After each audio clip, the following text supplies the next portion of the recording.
Escort girls of Reddit. Have you ever been caught by the client's significant other? How did that go? This happened to a good friend of mine. Wife had taken their teenage daughter hiking for the entire day and he thought he would have some company over. Apparently, the daughter got sick and they came back much earlier than expected. She walked in on her husband being led around on a dog leash wearing their daughter's underwear. Went as well as could be expected. They got divorced last year. Daughter went to my school but left town after all that went down. I feel like the daughter's age is very important here, but also not important at the same time, because this is just weird no matter what. I just want to know how weird. Story 2. Ex-phone dominatrix. On a call with a dude and someone picks up the other line. It is his elderly and disabled mother and she needs his help to get out of bed. I tell my caller to go take care of his mom and we can talk more later. His mom thinks I'm his girlfriend and is so thrilled at the thought that her son has an actual flesh and blood girlfriend that she tells him to finish talking to me, she can wait. I hung up because I didn't get paid enough to deal with that. It was super sad because his mom was so delighted that he had a girlfriend.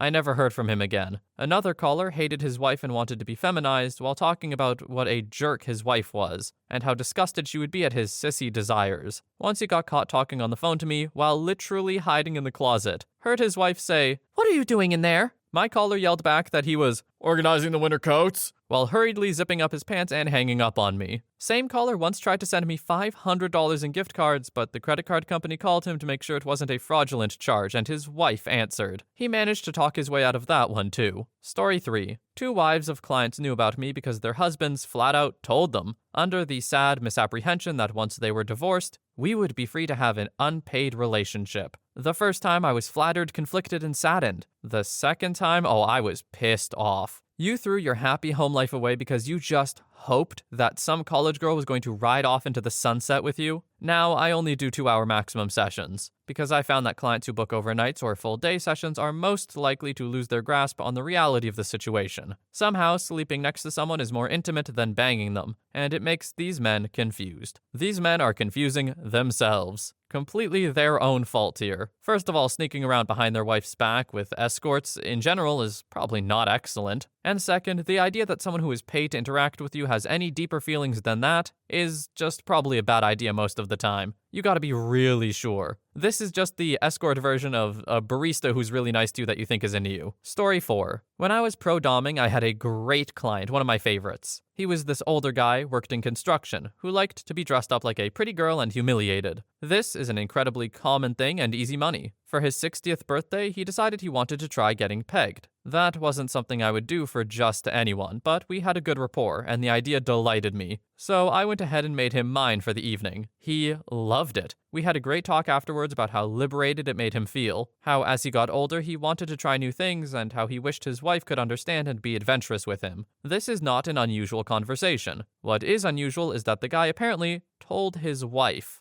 I got a nasty email telling me to stay the hell away from her man. I never responded and never heard from him again. I hope they made it. I'm not super optimistic about them making it, and honestly I'm not sure that they should be together. If the man is that unsatisfied in bed, there are gonna be problems. That's just true. It's hard to maintain a happy relationship like that. Story 5. I used to post ads on Craigslist looking for dong. Usually I'd post with titles like hot mouth looking for down low married men. The title helps with how they feel they identify. Anyway, I get this message from a dude who says he's willing to be generous if I can make him nut using only my mouth. After about 5 hours of texting back and forth, I agreed to meet him at a motel. He was about 32 years old, married with twins. How do I know this? Well, because when I arrived to the motel, the wife, and only the wife, was there, waiting for me. I knocked on the door in the sequence I was told. Door opens, and there she is. The look on her face said it all. I don't think she realized I was a guy until I was then and there. She gave me this whole spiel about being a homewrecker,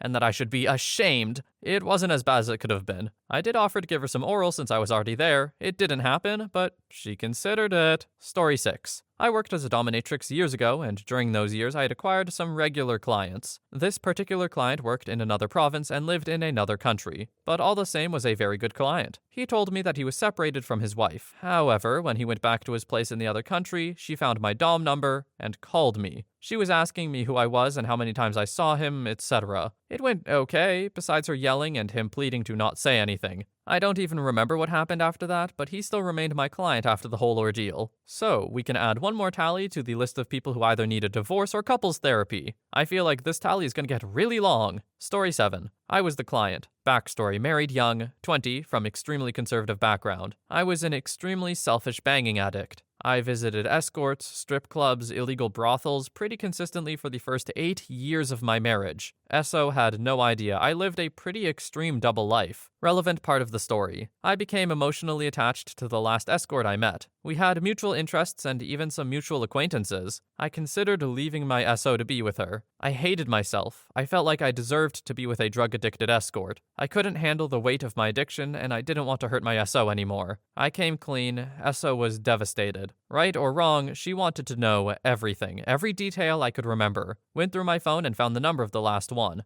Esso texted her to corroborate my story. Esso was still in disbelief, and came to realize that she was in a bad way in her drug addiction. My Esso is a saint, and offered to help the escort in any way possible, and they had sporadic contact over the course of the next few months. My Esso was never mad at the other girl, actually had a lot of sympathy for her. The other girl eventually got herself the help she needed, and as far as I know, she's out of the business and is clean. Our marriage deteriorated and we separated, which was the final push for me to get the help I needed. After a lot of bumps and a lot of therapy, my Esso graciously allowed me back into their life. It's been a struggle. Obvious trust issues, anger, hurt, but we've made it through. The wounds I created have left scars that will probably always be there, and I have to deal with that. I have to do everything I can to make it right because my Esso is worth it. She doesn't hold it over my head anymore, but I still struggle with the guilt at times. We just had our 15th anniversary. Story 8. Got a call on my phone from an unknown number. I was at my laptop, so I typed the number into Google and hit enter. This was years ago before Google started futzing phone number searches, and when it didn't load immediately, I went ahead and answered it. Turned out to be a tech from work who needed help accessing one of my systems. I walked him through it and then turned back to my laptop. The top hit on Google for his phone number was a Craigslist ad for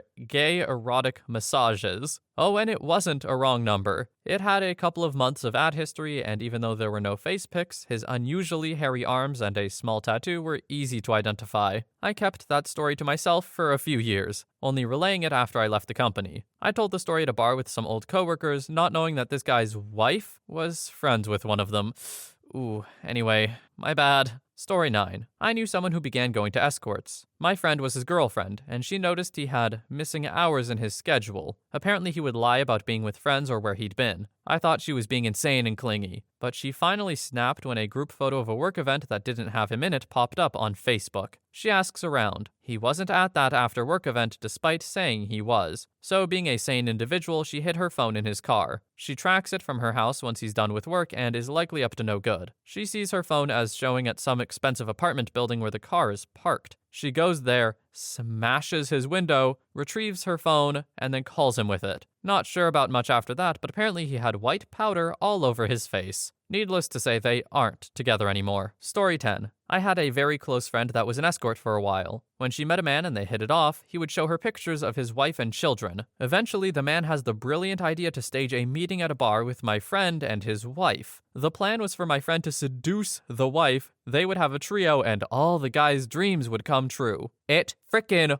worked! Not only did it work, my friend became a mistress to both of them long term, and ended up nannying their children. You can't make this up. Now that man knew exactly what his wife wanted, or what she would be willing to put up with. Either way, he thought about this and it worked out. If you're gonna do something like this, be absolutely certain. Story 11. Not a significant other, worse. So I'd been chatting to a potential for a month or so. He had great feedback and wanted me for a 1-hour midnight out call to his house. My friend was having a house party nearby, so I figured I could go to the party, nip out, and then go back afterwards. I'm not usually keen on house calls and much prefer hotels, but he had great feedback and the comments said he was young. I arrive to a dark house, roll my eyes that it's probably just a time waster, and text to say I'm there. He opens the door and yep, nice young guy. Little bit awkward, but no red flags. He greets me with a whisper and takes me to the kitchen. I see a woman's handbag on the side and assume we're being quiet because of roommates. Then a voice from above. The sort of shrieking harpy more suited to screaming at bus drivers or emanating from Jeremy Kyle's stage. Is there a frickin' light on downstairs? What are you doing? Get the frick to bed! It's his mother. This young man has invited an escort over while his mother is home. He takes me upstairs, all the lights are off, and I slip and fall against the door, which opens. The light illuminates a woman's bedroom, frilly bed covers, and his mother in bed, who, thank God, cannot tell that it's not her darling son in the doorway. What the frick are you playing at? She screeches. I shut the door and he ushers me into his room. I'm not sure what the hell I'm playing at either, to be honest. I'd really quite like to just run off screaming into the night, but I've bothered shaving and would also quite like some money, thank you. We chat in hushed voices. He wants to do a role play and it's all very cringy, etc, etc, etc, and he wants to nut on my glasses and then lick it off. Fine, whatever, just don't get in my hair. Of course, I cannot relax at all and have to be completely silent throughout, because I am terrified she will come in the room and catch us. He nuts on my glasses and of course he gets it in my eye. Afterwards, I put my clothes on and get ready to depart. He switches off the bedroom light and opens the door. His mother wakes up again. I throw myself into the corner of the room and open his wardrobe door, but it's one of those that has drawers at the bottom, so I can't even hide in there. So instead, I just curl up in a ball behind his bed and pray to the hooker god while this hag berates him for at least 10 minutes. I genuinely consider just opening the window and throwing myself out, because to be honest, a broken ankle would be better than having some guy's mum catch me banging her darling son. I'm also half blind because of the frickin' nut in my eye, and being hunched over like Quasimodo is agony. It was genuinely like the bit in Jurassic Park where the kids are hiding in the kitchen from the raptors. That is how terrified I was. She finally retreats back into her room and I creep down the stairs and run out the door and run for the hills. Cherry on top of the cake is him texting to ask when he can see me again, but maybe this time come over for 2 a.m. Story 12. I've been stripping for years. Only once of the hundreds of times I've given out my number has a wife called me. She was initially angry as hell. Her husband had been sent to rehab for alcohol and drugs. He wasn't working, she was the breadwinner, and he had spent hundreds of thousands of dollars on partying. His phone was full of girls' numbers.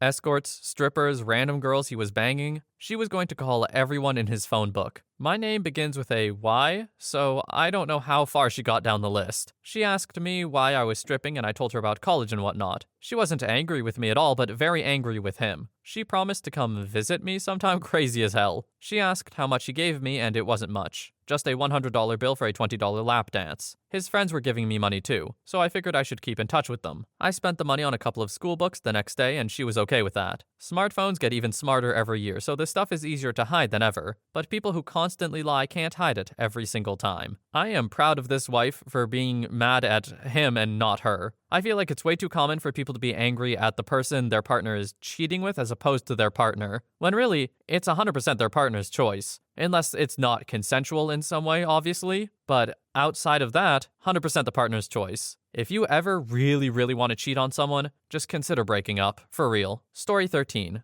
I used to practically run an escort agency here in the UK. Started off as a driver, then covering the phones, did interviews, the photography, and maintaining the website. Had 2 occasions of girls getting caught by spouses, but one sticks out more than the other. Had a regular client who would book a girl for 3 hours a few times a month when his SO was on night shift. Not sure why she came back, but she pulled up outside at about 1 a.m. with another hour left of the appointment. As she was walking to the door, I realized who she must have been, and got out my car to loiter for when the inevitable crap hit the fan. We had a policy the drivers would not leave the girls for safety. Not really had an issue, but it helps the girls feel safe. Anyway, SO walks inside. I hear a load of shouting and make my way towards the front door. Girl busts through the door wearing nothing but lingerie and a strap-on. We rush to the car and start driving the 30 miles or so back home when she realizes, she forgot her bag. We've only made it about 10 miles. Guess who had to go back for it? I turned up. The police were there. I knock on the door and have to explain myself to the police. They hand over her bag and clothes and take my details should they need a statement. Let me take the girl home and that was it. Client never booked again, and I have no idea what happened to them. Police never got in contact with either of us. Can only assume they were called out by neighbors for the arguing. Look, if the client booked again after that, they had to have been dedicated. Or full-on addicted, one of the two. I just feel like if in life you reach a situation like that, and then there's a big blow-up fight over it, and then you decide, let's do it again. Maybe something is wrong. Story 14. My uncle is a gay escort. He had been doing it regularly for about 5 years, finding clients by posting online ads until he got busted in a sting. Since then, he went to massage school and now works as a massage therapist, although he still bangs for money every now and then with more established clients. He's had a few instances of wives calling and or emailing him, asking if he's sleeping with their husband. He never responds or says he doesn't know their husband, if he happens to answer the phone. I guess that's the best option for business. I couldn't tell you any names off the top of my head, but some of his clients have included married, conservative state representatives. Recently, he has been playing the third party to a rich guy and his girlfriend, meeting up with the guy for one-on-ones unbeknownst to the girlfriend. Apparently, the GF has a friend of my uncle on Facebook. My uncle goes by a fake name as an escort. She saw his profile and that he identifies as gay and lost her crap. I try not to judge him for what he does because he's my uncle and I love him, but the married guy thing really bothers me as a straight, married female. I know society has pushed some of these guys into the closet, but it is so messed up to me that many of them still marry women to hide their sexuality, just to sleep with men behind their wife's back. Story 15. I lost a pair of clients, a couple, because in the days after the call we all flirted and sexted on the phone, her boyfriend, her, myself, and my boyfriend. I get a message from her boyfriend's phone. I assume that she's there too. I started chatting with him, nothing too racy at all. She walked in, found him texting me, and lost it. I never saw them again. It really sucked. They were super fun. She was the one with the money. She was a high-powered businesswoman, and he was kind of her kept man, like a same-age cabana boy. The first time I saw them, they kept me for 4 hours at $3.80 an hour. It was wild. I still have pics on an old phone somewhere of her banging herself with a bottle of Jack. Before anyone asks, no. She was super hot, two-toned, but curvy, tanned, short, blonde hair, freckles. I basically paid attention to her only. Make sure the woman is treated like a princess. Unless she emphatically says that she wants me to bang her partner, I keep it to short BJs for him. If she does want me to bang her partner, and I'm sure she's serious and not just saying it to make him happy, I try to get him to finish with her. I also always multitask. While he's banging me, I'm going down on her, fingering her, using a toy, whatever. Couples calls are the best. Story 16. I had a friend who was discovered, but only a few months after his death. To make a long story short, we knew each other from school, and he went on to be a bigwig lawyer for a company out west. Married a beautiful woman and had 2 healthy kids. About 6 years ago, he just went blind one day. He just lost his sight out of nowhere. They went to the doctor and discovered he'd eaten meat tainted with mad cow disease. He quickly declined in health and passed away. Friends and family were just shocked, very sad. His wife kind of put all his stuff away and waited for a whole year before she could process going through it all. This was when the iPhone was still new, and her son asked if he could have his dad's since he had passed away. She was reluctant at first, but she pulled it out of storage and charged it. The phone was full of pictures, texts, and emails from a high-end escort company. There were even recent emails asking him where he was or why they haven't heard from him. This discovery sent her down a dark path, and his family had a whole other issue to swallow. Last I heard, she spent all the insurance money she got from his death and got bolt-ons and other plastic surgery. I can't imagine how hard it must be to find something out like that when going through the grieving process. Like, sure, it's easy to say from the outset, it's like, oh, now you can be like, screw that guy, he deserved it. But in the situation, there's no way. You just be heartbroken thinking you weren't good enough and you never knew it or something. So my heart goes out to the wife here. That sucks. Story 17. Third party, but boy do I have one. Ex-girlfriend has a Russian friend that used to run a brass house. They had a regular client come in once a month on payday and booked ahead. Always had the same girl. Apparently he was a jerk, but paid double to get a little rough. Anyway, guy calls for his once a month and she pencils him in. Later that day she gets a call from one of her new girls. She's sick again and can't make it. She said she doesn't like the girl and she rarely turns in and she's rude to clients when there. She waits a while and goes to ring the girl back to say she comes in or she doesn't come in ever again. As she starts putting the number in, it comes up with the exact same number the regular phoned from earlier with. She phones the girl back, is nice and understanding with her, but tells her she must be in on the Friday or don't come back. Friday comes, the regular arrives, and she puts the guy in the room. Then she tells the new girl her client is in the room. The new girl walks in and closes the door. 30 seconds later, the guy runs out of the room barefoot, holding up his jeans with his hands, and the girl is right behind him, beating him with a jockey's whip. She said the guy never called back, and the girl angrily picked up her clothes half an hour later and was never seen again. The story of the girl running down the street in nothing but thigh-high latex boots beating the guy with a jockey's whip as he ran barefoot trying to hold his jeans up remains one of the best stories I have ever heard. I gotta be honest, I'm not 100% sure what happened here. I guess the implication is that the working girl who ended up chasing him out with the whip was his partner, and he was sneaking around with other girls at the escort place. without her knowing, I guess. That's the only thing I can think of. If I've totally got this wrong, let me know in the comments. I mean, I'm sure someone will. The easiest way to get the right answer is to say the wrong thing. I know that. Anyway, these were some spicy stories for sure, so I hope you enjoyed. And I also hope you have a wonderful day or a night wherever you are. I will see you in the next one.